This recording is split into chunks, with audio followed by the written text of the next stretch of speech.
Under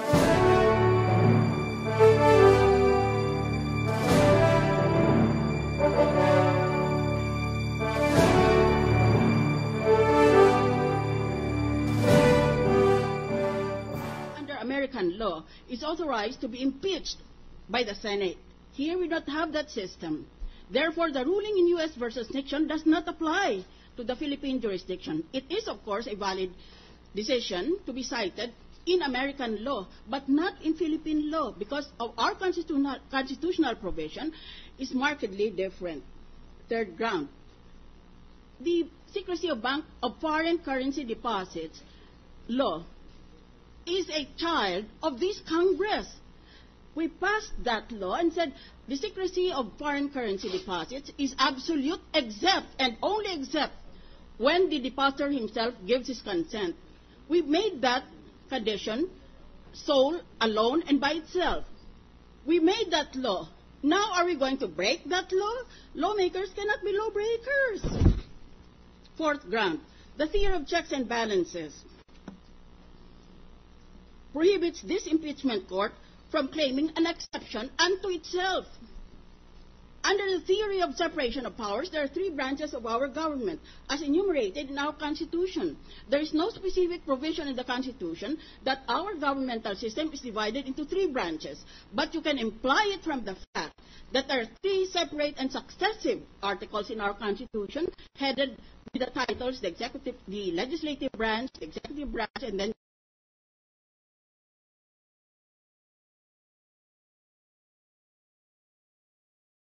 checks and balances of a tripartite system of government.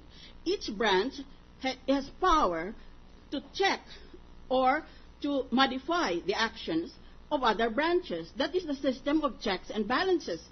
Even the Supreme Court is not final in its decisions.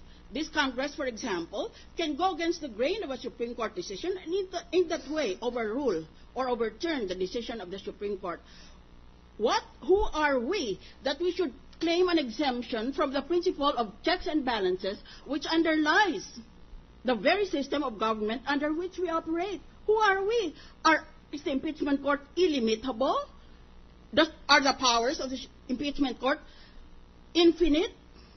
Are we almighty above all the three other branches of government? We are not even mentioned in a separate article. We are the impeachment court mentioned only under the article concerning accountability of public officers. So if we do not recognize Supreme Court, who therefore? Do we recognize nobody? Nobody's checking the impeachment court? Is that your theory?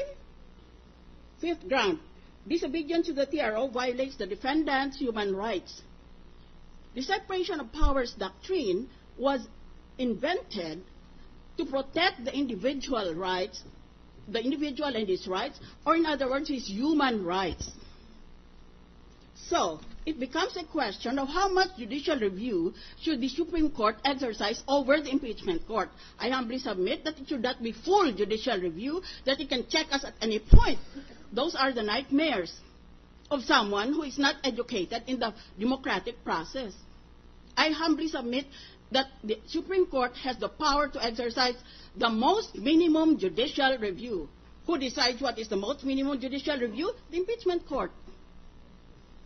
Finally, sixth ground.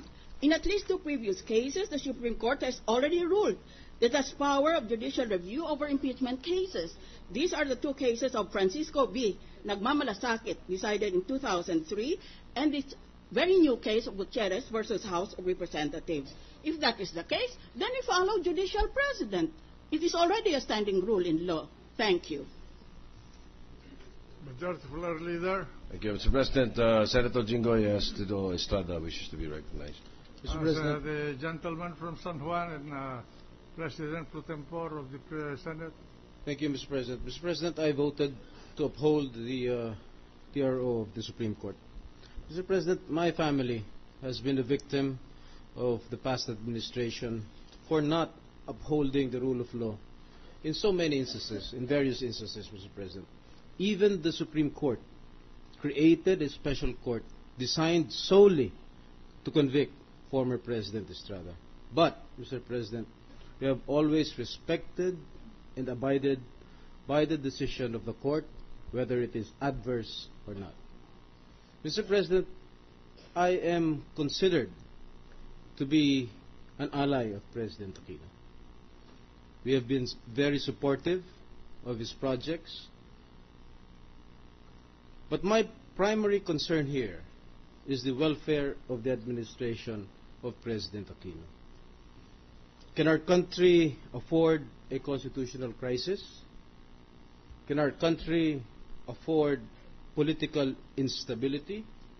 Can our country afford a clash between the legislative and the judiciary? Mr. President, my answer is no. We want to see President Aquino succeed in his dreams for our country. Thank you, Mr. President. Thank you. Majority Floor Leader. Senator Cheese Escudero, finally, Mr. President. The gentleman from Sorsogon has the floor.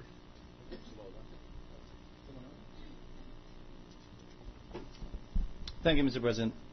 Mr. President, I voted with the majority to issue the subpoena insofar as the bank records are concerned, both local and foreign. I still stand by that decision, Mr. President. I believe the TRO issued by the Supreme Court is wrong. However, the place to slug it out is not here, but in the Supreme Court. Hindi naman ho tayo mga tambay sakali na pwede tayo magpatigasan ng muka dahil hindi tayo nagkakasundo. Ang tamang lugar para ipaglaban na tayo tama ay sa Korte Suprema na siyang nag-issue ng desisyon. Hindi po dito para pagbanggain ang dalawang institusyon ng ating pamahalan. Mr. President, I am saddened by the fact that we even had to put this to a vote. Labi sa aking kalukutan na kailangan pa bang pagbotohan ito? Ang katanungang, susundin ba natin ang desisyon ng Korte o hindi? Natatakot at nanganganib na baka mamaya gayahin tayo ng ibang mga sanggunian sa buong bansa. Paano nalaman ko ang sanggunian panlalawigan, bayan o syudad ng ibang probinsya, munisipyo at syudad? Sabihin, tingin namin mali ang desisyon ng Korte. Pagbotohan nga natin kung susunod tayo o hindi. Dahil mali yan illegal yan. As a student of the law, Mr. President, tama man o mali ang desisyon, tinuruan po kami na sumunod at ipaglaban na lamang ang aming karapatan sa loob ng Korte. Hindi sumuway. Dahil ang kapalit po niyan, anarkiya sa ating bansa at karapatan at kapangyarihan para sa bawat isa sa atin. Piliin alin ang desisyong susundin, alin ang desisyon na hindi susundin. Mr. President, when we speak of morality and doing what is right, I'm of the firm belief that in our search for the truth, this does not in any way give us any right to violate the law. Sa paghahanap natin ng katotohanan, wala naman siguro tayong lisensyang lumabag sa batas at hindi sumunod sa utos ng Korte. Sa paghahanap ng katotohanan, ba't tayo tutulad sa kanila na walang pakundangan kung ilabag ang batas? Kung pag-uusapan po natin kung anong tama at mali, dapat dito tayo tumayo. Dito tayo naiiba dun sa iba. Na walang pakundangan kung labagin ang batas, tama man o mali. Dahil kahit gaano kaganda ang ating motibo, wala tayong lisensyang lumabag sa anumang batas na tayo mismo ang pumasa. Bilang solusyon, Mr. President, Your Honors, ang akin pong naisipan o kalay, una, to hold to task and hold to their word the defense and the respondent as well as their counsels in their promise to reveal in the course of the trial these bank deposits and bank accounts. Secondly, Mr. President, Your Honor, we have a Senate Bill number 107, which is contained in Committee Report number 2, the second committee report to be filed before plenary in this chamber. And I hope our colleagues in the House will support this too. It is a simple bill, Mr. President. It mandates that all public officials required to file SAL-N shall, together with their SAL-N, execute a waiver insofar as the secrecy of bank deposits are concerned. Perhaps this is the best time, this is the right time, to remind our colleagues both in the House and the Senate to pass this long overdue bill so that once and for all we will be able to do this legally, and should this occur again, we would be empowered and would have the arms and the necessary mechanisms in order to exact the truth not only from any respondent but from our banks as well. As a final point, Mr. President, Your Honor, lahat tayo ayaw ng may daga sa loob ng bahay natin kahit gaano man kaliit o kalaki yung dagang yon. Pero sa kagustuhan nating hulihin yung daga, wala naman siguro tayong lisensyang sunugin yung buong bahay. Idama yung ibang institusyon, idama yung ibang tao na wala naman pong kinalaman dito. Our vote does not and cannot be compared with respect to the other votes of the Senate insofar as hiding the truth is concerned. Only that we want to do it properly. We want to do it in accordance with law, And at the end of the day, we hope that we will be able to still find the truth legally, respecting everybody's rights, and in accordance with the Constitution and our laws. Thank you, Mr. President. Thank you. Majority Senator Floor Legarda Leader, wishes to be recognized. the gentle lady.